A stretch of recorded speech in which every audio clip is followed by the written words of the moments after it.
I'd like to introduce Jorg Quast, who's an organic fruit grower from Hamburg, Germany, and the chair of the board of Organic Fruit Growers Association of North Germany, and also Karsten Klopp, who is director of the Fruit Research and Extension Center in York near Hamburg. They will describe the key factors for their success during the last decade, leading to a high rate of conversion to organic methods in their fruit production region. And nice to be here. Thank you very much for the invitation. Is this going to work? Yeah. Is this going to work? Yeah. So it's not that we got some pills you can give your farmers so that they convert. It's more about the process we had since 1999, developing the extension service and research in our region. So, well, yes. Good afternoon, everybody. Thanks to the invitation again. And I'd like to give you an overview together with Jorg. So first we introduce our region and its fruit orchards. And then I'd like to give a short overview over our concept on the Esterberg of research, extension, and training. And then it's necessary to show shortly the beginnings of attended organic fruit production and the first results in organic fruit extension and research. And we come to the cooperation in research and extension as a result and as an experience. And in the end, to take home for you, key factors and the risks we have identified. So, where you can see here, this is Germany, right over on the right-hand side, and there's northern Germany. Northern Germany is only the northern part, and it is roughly about half the size of the state of Washington, but it has double the amount of consumers of apples. It's about 9 hours away from here.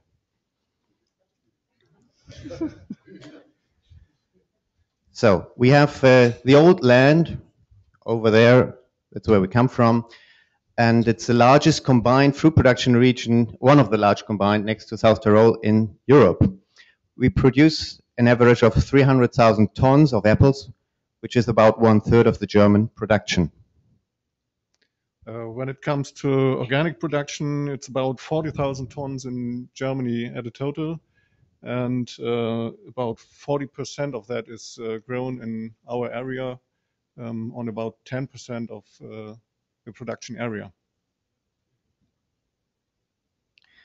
I give you some cluster data of the fruit growing area Altersland. I changed it into acres, 25,000 acres of fruit production, and 90% is plum fruit and 10% is stone fruit and soft fruit. We have around about 800 farm sites. We have 2,000 full-time jobs in production and 1,500 full-time jobs in trade, and up to 4,000 seasonal workers during harvest.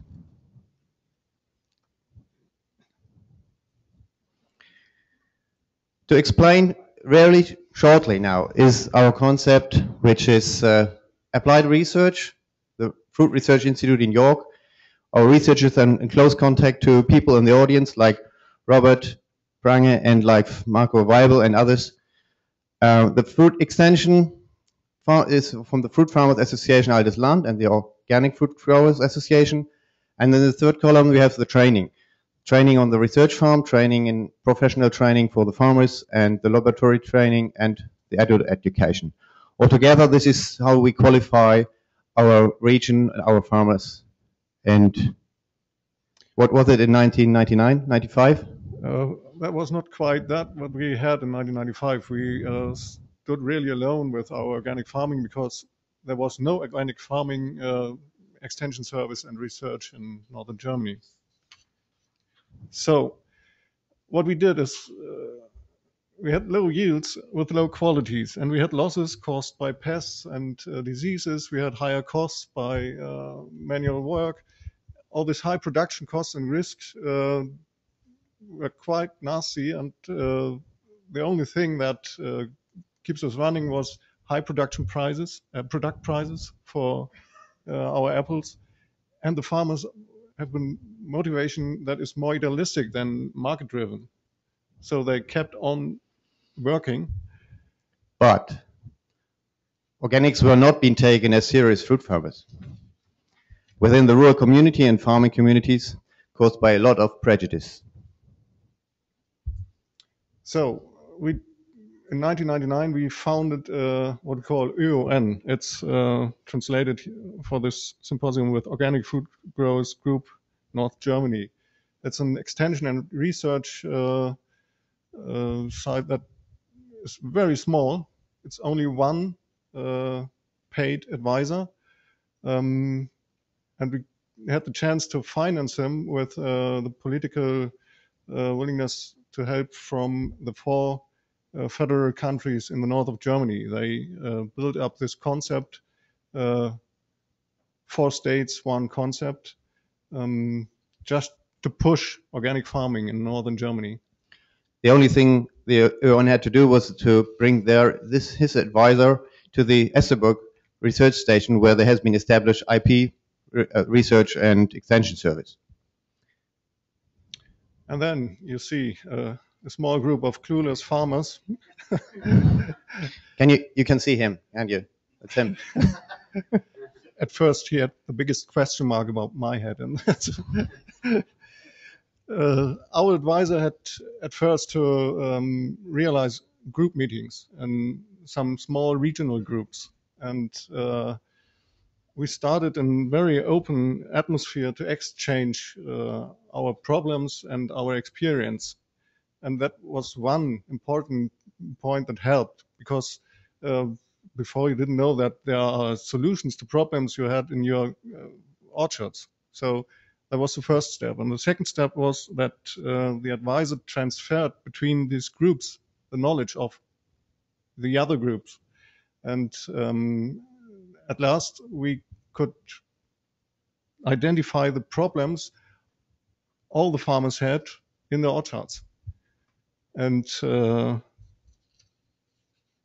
after that, our advisor did some kind of translation for researchers. What are the problems and what is the situation in their orchards? And back on the farms, they designed research with experiments in orchards and practical testing, but always with a kind of fine-tuning during the research, so that the farmers could tell what they need in this research. And what you can see here, that is a separate first organic certified experimental orchard in 2001. It was established at the Esseburg research premises.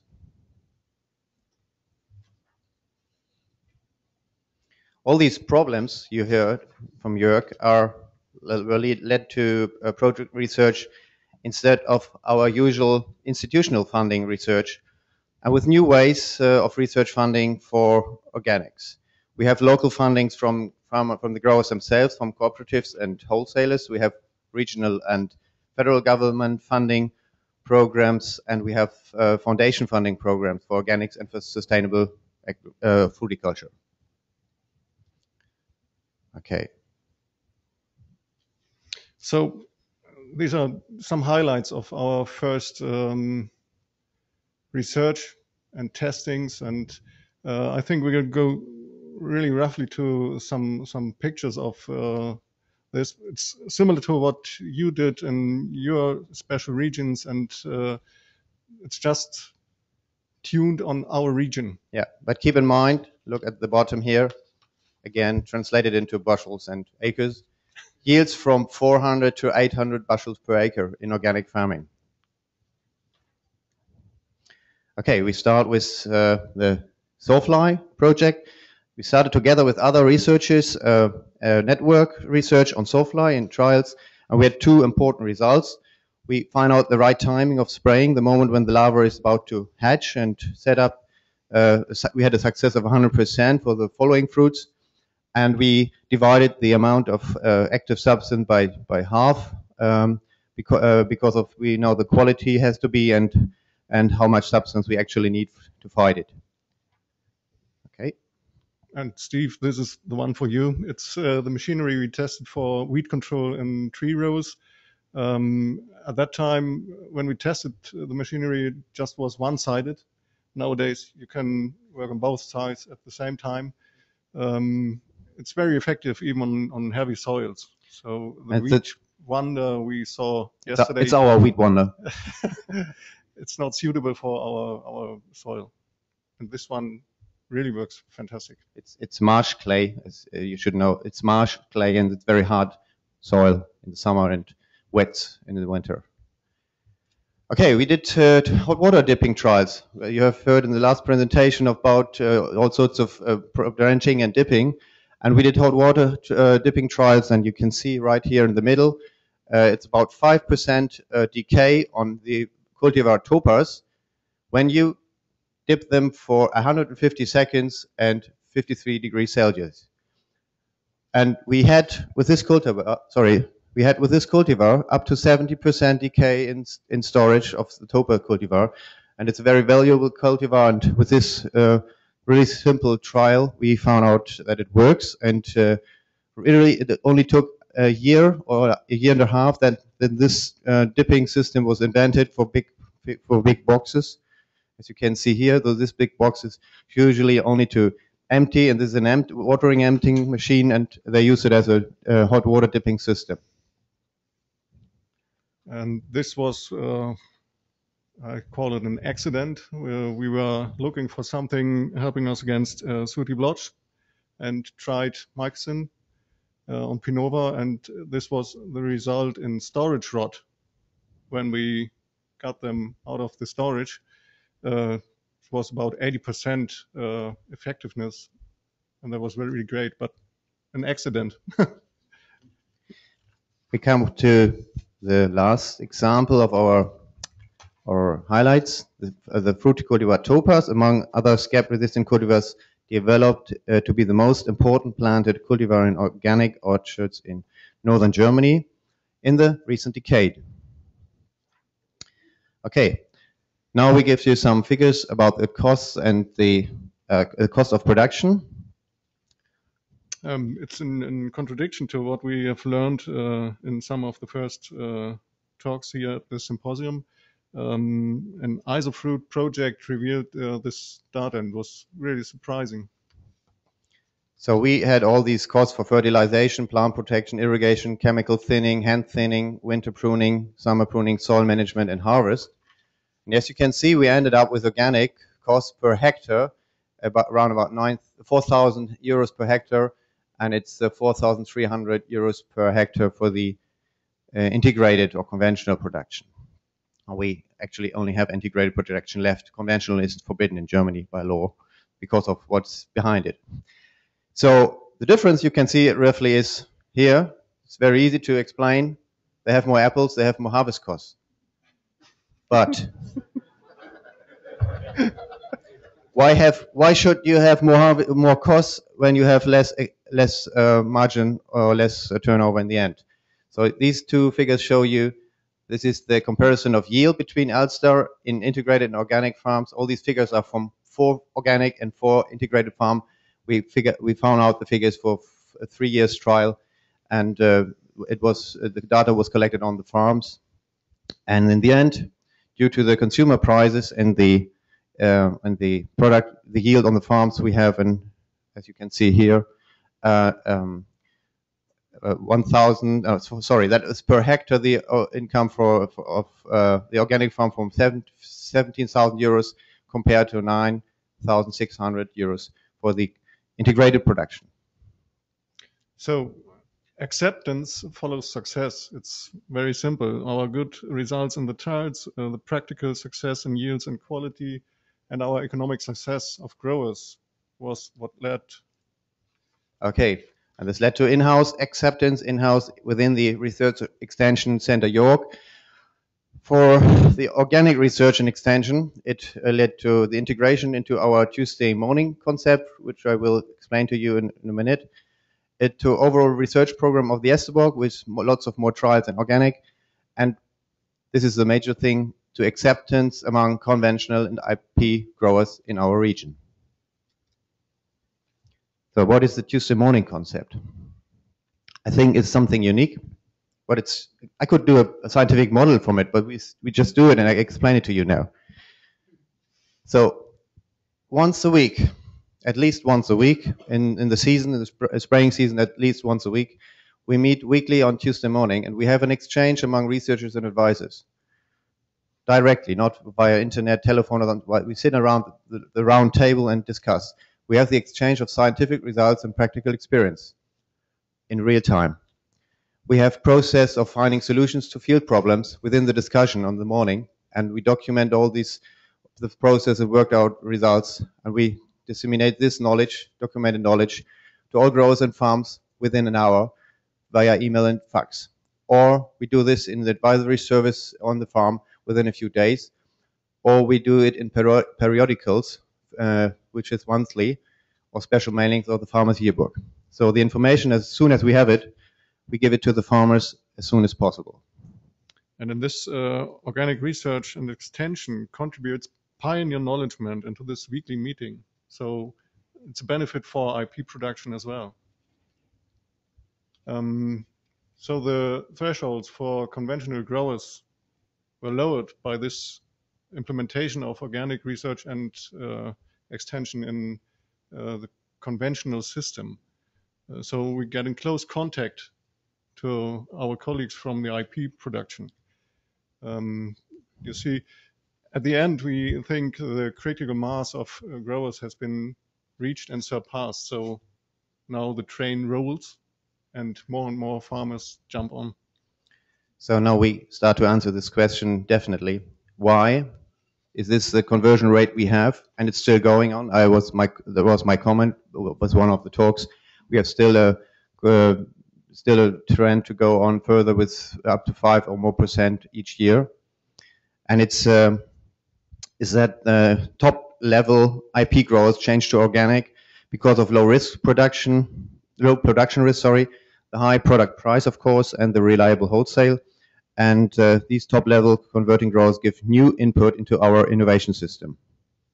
And as David told us today, there are about 3,100 hectares of apple production in Germany, and it's more than 50% in the north of Germany. So we seem to do something right. And there you can see they're back again.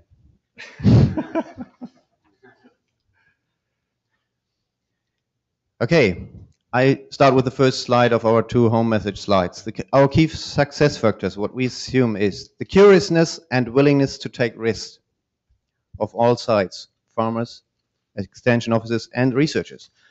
Structural means of communication, we have it structured. My job as a director is I'm the third director in an 80 years old institute. So it's a really traditional thing, but we have these structures have been set up for a long time. Equal exchange level among researchers and advisors. So there's not the researcher and the advisor and the farmer. It is on equal level, a rather democratic way to go on with another.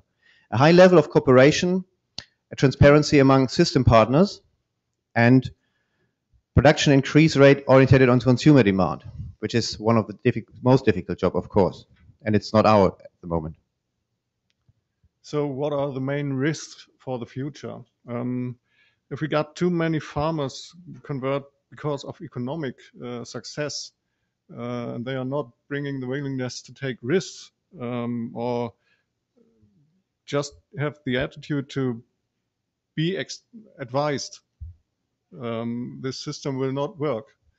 And if the conversion rate is developing faster than the consumer demand rate, that will not work either. So, in fact, one of the main problems, I think, is that we lose our organic profile in professionalizing our organic research and extension. In the beginning, we were some kind of freaks doing the weird stuff. And nowadays, we are the ones setting the discussion for the next 10 years. And if we sit down and do nothing, that wouldn't help. Yeah, and another main point is the decrease in public funding schemes. If we are not able to do the research, all you do, we are not able to develop. I think it was Stefan who said 2 days ago, it's not about growth, it's about development. And that's very important. We can't develop without fundings for organic research. But whatever happens, our attitude will be as follows. When the wind of change blows, some create walls, others build windmills, and we are a region of windmills. Thank you very much for your attention.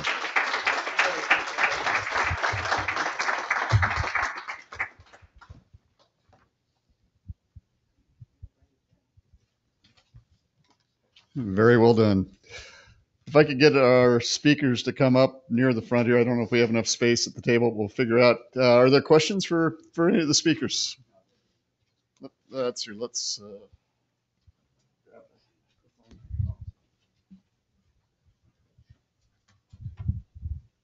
I didn't have a chance to look at your data on your cost of production. If you pulled out harvest, were the costs essentially the same? Because that wasn't a cost tied to the unit of output of the fruit? Or is it cheaper in organic? No, but we pay per bin, and so we have less bins, we pay less. I'm just saying, if you remove the harvest cost, all the other elements of production, were the costs the same between the two systems, or lower for organic, or that from your chart? I couldn't tell. We didn't do this. You say if we earn, we don't have any yield. No. You said one of the main reasons IFP was higher total cost was higher harvest labor for picking because of higher yield. Yeah. If you remove that element from the economic budget, were the costs of fertilizer, pest control, and all those things. It's average. It's average. It's the same between the two systems, right? Okay, that's right. That's almost the same. That's what the figure, the slide should say. Hi there. This is a question for Preston. Every now and then I hear about the carcinogenic compounds that are in the skins of organically produced fruits and possibly vegetables. And so I was wondering if you have any information about that, as the plants are protecting themselves from attack of diseases or insects, are they producing compounds that can be carcinogenic? And some people might have argued that could be even more dangerous than pesticides. So I can't comment on the specific compounds. We have cooperated with a pharmaceutical scientist, and we have done cancer cell line studies with tissues from apples that are organic and conventional. And we found that there were reduced growth of cancer cell lines with organic tissue, both the skin and the flesh of organic tissue. So, I don't know about the compounds, but we have seen in vitro cancer cell line studies reduced growth. Maybe prostate cancer, breast cancer, that kind of thing. Let me add, this question goes back to the work of Bruce Ames and his colleague Gold, where they published a series of papers claiming that some of the natural secondary plant metabolites in common foods like coffee posed greater cancer risk than pesticides. The definitive critique of that was done by a guy named Dr. Edward Groth. He was the technical director for Consumers Union at the time. It was published, a short version was published in Consumers Report magazine, but the long version, which came about through a 2-year correspondence with Ames, is posted on the Organic Center website under commentaries. And it's worth reading because this does periodically come up.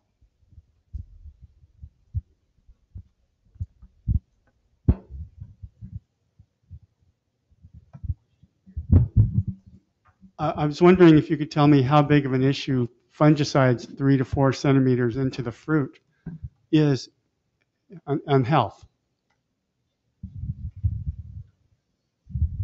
Depends on the concentration and the toxicity, but in general, the risks from the suite of post-harvest fungicides that are commonly used on fruits and vegetables are quite low compared to the insecticide risks. 10 times lower, 100 times lower. In most of the residues that are showing up in organic samples now in fresh fruits and vegetables are post-harvest fungicides. And in the organic samples, they're often showing up at around 1/10 of the levels in conventional. So the risks are they're very low. So if someone is motivated to reduce risk to pesticides, it is very clear that the focus needs to be still on the organophosphates and secondarily on some other insecticides. And how deep into the flesh do insecticides go? Systemic insecticides are throughout the flesh. And of course, this is a growing concern with the nicotinols. The nicotinol insecticides on conventional farms are the primary replacement products for synthetic pyrethroids, organophosphates, and carbamates. All of the nicotinols are fully systemic. They have translaminar movement if they're applied as a liquid foliar spray. They move into the plant. And we see a trend across pest management, including the transgenic varieties, where more and more toxins for insect pest management are being delivered inside and through the plant, and hence are going to be present in the food, and hence people are going to be exposed. So it's the systemic nature of pesticidal substances is a growing concern. We've got a question from the web. So. Yeah, and it's for Preston, and you might know Jane Subi. She's on, and she's got a question, and she wants to know, have there been any other studies systematically testing the dueling hypotheses that soil health or herbivory, thank you, increase nutrient content of organic produce? I don't know of any others, but they're difficult to, well, in a greenhouse study, it's very artificial, you know. And these are grown in cages to prevent infestation of the non-treated plants. In a field situation, which would be more interesting, obviously, you would have to look at the whole pest ecology, I think, and the different types of feeding behavior, sucking insects, chewing insects, that kind of thing. And I think that would be interesting, but it would be a difficult study to perform. So that, I think, is there, and I think that's the problem, is just it's really a difficult kind of experiment to design and execute in a manner that would be interpreted, that could be interpreted. So I think that's the challenge. I have a question for Jorg and Karsten. In many areas in the United States, at least, I think where conventional farmers have converted to organic. At this point, many of the farmers that were interested have already converted, and the farmers that haven't converted really don't want to. And I guess, do you see that happening in your area, and how do you propose to break that next barrier? We are in intensive discussion with all the other, with the two groups, between the organic farmers group and the integrated farmers group. What we realize is that those experts in integrated production who want to realize a better price, they are more interested in the organic production. That's why I think from 3 to 5 farmers from out of these 800 change over every year. That's our experience in the last 5 to 10 years. We have the production knowledge to get good yields, and these experts in integrated production, they do 800 bushels per acre, which is it's on top of what the average yield in our area is at all. So they get 100% top price on the conventional price. So this makes it worth doing it. But why do not everybody is converting into? This is it is a new production system for as we all know, and the integrated farmers, they have to learn it again. They have to be back to school and to learn it for several years, and to be uninsured in the first years, not to know how to go on with problems. So this is not something for low risk people. I think we are still going at this moment to deliver, and we are lucky that there are not too many people do the conversion within 1 year. If there would be 10% or more, maybe our prices will go down. This is something that worked out in the last 10 years. So we, as Jorg said, is one of the risks we assume. This question's for Charles. Can you comment on the current controversy over BT and human health? I guess I've had a lot of personal confusion. Some say that the studies that show that BT is bad for humans have been nixed by companies whose interest it's not in, and then it goes back the other way, yada, yada, yada. So can you comment on all that stuff? Sure. Well, BT, or Bacillus thuringiensis, is the bacterial endotoxin for which the gene manufacturing has been moved into corn and cotton, and hence approximately 65-70% of the corn grown in the United States now has one or more BT genes in it, and the BT is expressed in the corn kernel. The conventional wisdom is that the BT toxins don't survive the acid conditions of the stomach and break down within seconds, and hence the intact endotoxin does not have an opportunity to get down into the lower GI tract and into the blood. There have been some contradictory studies that suggest that some BT is in fact getting into the blood. The way that BT works is that it attaches to the inside of a stomach of an insect, of a human, of a dairy cow, and one way or another it irritates or creates a hole in the stomach, and the organism either dies of dehydration or systemic infection. I think that there's probably ample evidence now to be exploring in more detail the possible implications of BT corn in terms of particularly dairy cow health. The high exposure scenario will be conventional dairy cows consuming BT corn silage. The concentration of BT in the plants is quite high at the stage the silage is put up. Silage can play a very significant role in their diet, and there is some concern in the dairy science community about an erosion in the GI tract health of conventional dairy cattle. One thing that I'll report, we developed a methodology to calculate the pounds of BT endotoxins produced by today's commercial BT corn and cotton cultivars, and to my amazement, the amount of endotoxins produced per acre of corn exceeds by a substantial margin the quantity of the insecticides that are displaced by choosing to plant the transgenic crops. And well, certainly one would acknowledge that there's substantially different risk profiles between BT and a organophosphate or a synthetic pyrethroid or a nicotinol insecticide that would typically be applied against corn insect pests. There are some unique characteristics of BT in a transgenic plant. It's much more stable. It lasts longer. It definitely increases the risk of aquatic ecosystem and ecological impacts because it's not breaking down. When you spray a foliar BT in any agricultural system, it's gone in 48 hours if you're lucky, because it's not stable. But the BT toxins, when they're inside of a plant, they're much more stable. In fact, sometimes they can last even have a half-life of over a half a year.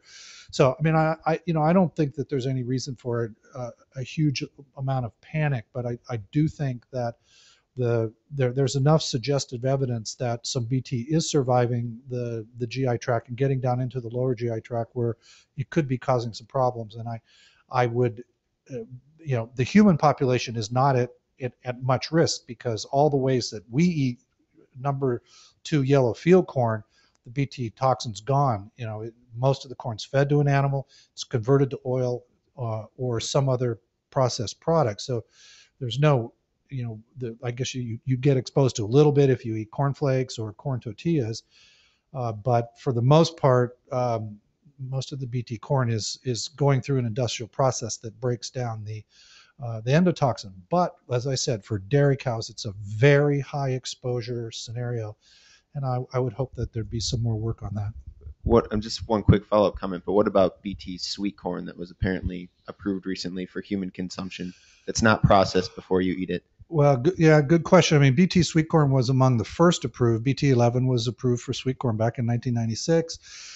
It wasn't grown commercially very much because of the consumer reaction, but now there's Monsanto's back with a new BT sweet corn, and it remains to be seen whether it's going to be grown very widely. Most of the BT sweet corn that has been grown in Idaho and a few other western states, and it's been grown for processing. There's been relatively little BT sweet corn grown for the fresh market. That could change, and I think that's a legitimate question. But up till now, the position of the EPA and regulatory bodies around the world is that BT is a benign natural insecticide. It breaks down in the stomach. So therefore, no in-depth risk assessment or further research is needed. Great. One last question, and then we need to break. So I have a question for the gentleman from Germany. It's I'll ask about. I've got a few other items before that. The question I'll be asking you is: are the supermarket chains in Germany driving the decisions on amount of pesticide, whether it's organic or integrated? There's a basket of number of pesticides, depending on the supermarket chain the fruit goes to. Okay, before you answer, I just want to share with you a couple comments. First on DPA and drenching and so on. I received a notice last night that the EU has decided to no longer allow DPA. That is now official. They now are just left with the residue committee deciding how much tolerance they will have for fruit that have not been treated coming in from other countries, etc. So that's now the decision that DPA will not be allowed in the EU. The other comment I want to make is that with regard to compost, there is an assumption that I think we have to be wary of, that when you compost material and have a high heat situation, it is not a perfect cure.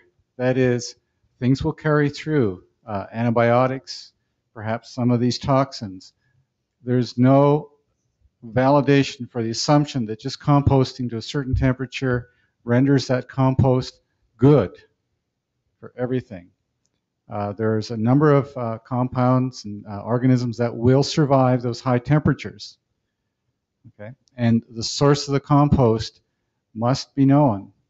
And if you are ignoring that, you could be naively introducing things into your system, especially from animal sources, that you may regret later on. Okay, so the question I had was, what is the real situation in the supermarket chains? They seem to be dictating to the industry how many pesticide residues they will allow, and that's pushed back onto the industry to kind of meet the demands of the supermarkets. Yeah, it's a main problem for our conventional colleagues because despite the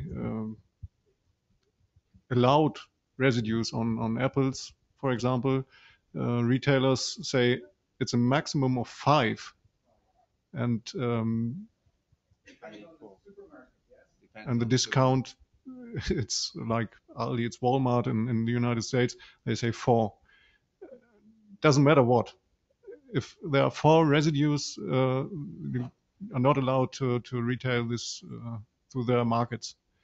So there's a high pressure on the production. And as you said yesterday, good ideas are adopted by our conventional colleagues. Is that the problem? I think it was Terry Bradshaw who asked, are we sawing the branch on that we are sitting with our good ideas in organic farming? And I think when we start with organic farming, we wanted to get farming better. And if they copy things that makes they're farming better. It's no problem for organic farming. We have this idea of the system, and together with nature, we're doing what we're doing. And if they can avoid a post-harvest treatment because there's a good method reinvented for organic farmers, I think that's a good idea. Fantastic, do it. And if we got the knowledge we need to make the right decisions, we can leave the branch if it's necessary to sow it. So. Chuck, very quickly, you had one last thing. I'd like to just again say a few more words to that. The retailers and also the cooperatives who give the apples to the retailers, they are forced with the amount of compounds and with the number of compounds, and it differences from one retailer to another. So it's a marketing instrument to reduce prices. Actually, this is what they do with it. But in the end, the system of integrated production with resistant management on the compounds is not working anymore. So they use one pesticide or one only pesticides for all treatments instead of doing different products. So this is a real big problem for the system of integrated production.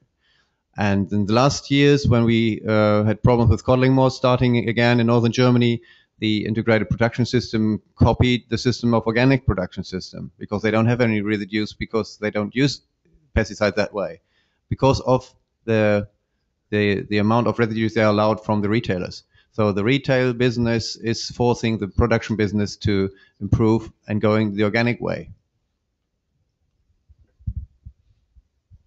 I'd like to thank all the speakers again, and also thank Earthbound Farms again for this afternoon. And